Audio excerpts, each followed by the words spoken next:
తెలంగాణ రాష్ట్రం ఏర్పడిన తర్వాత ముఖ్యమంత్రి కేసీఆర్ రైతులు డైరీ ఫుడ్ ప్రాసెసింగ్లపై ప్రత్యేక శ్రద్ధ చూపడం మంచి పరిణామని మంత్రి తలసాని శ్రీనివాస్ యాదవ్ అన్నారు.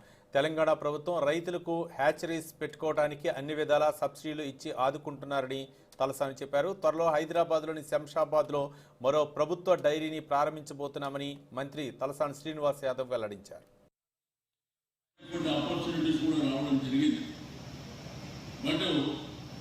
ఏ దేశం వెళ్ళినా ఎక్కడ వెళ్ళినా కానీ మనకు రైతాంగమే మరి ప్రధానమైనటువంటి భూమిక పోషిస్తారు కాబట్టి వారికి కూడా ఆపర్చునిటీస్ పెరగాలనేటువంటి ఉద్దేశంతో నీకు టెక్నాలజీ కూడా అంతా బాగుండే టెక్నాలజీ వచ్చింది.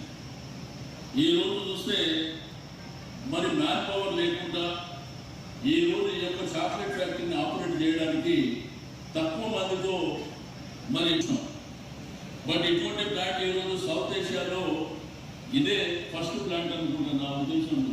అంటే ఏ కంపెనీస్ కూడా ఇంత పెద్ద ఎత్తున ఉపయోగించి చేసినటువంటి దాఖలాలు లేవు.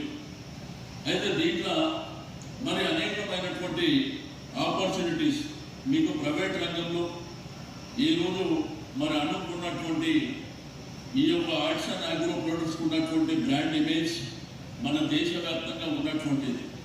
బట్ ఇక్కడ ఈ ఈవెంట్ ఇక్కడ ఈ ప్రసరించడానికి వారు ప్రయత్నం చేయవచ్చు. ఈ దేశంలో వ్యవసాయానికి అనుబంధంగా ఉండేటువంటి రంగం డైరీ. మీకు గతంలో ఆపర్చునిటీస్ లేవు. మనకు వాటర్ లేక కరెంట్ లేక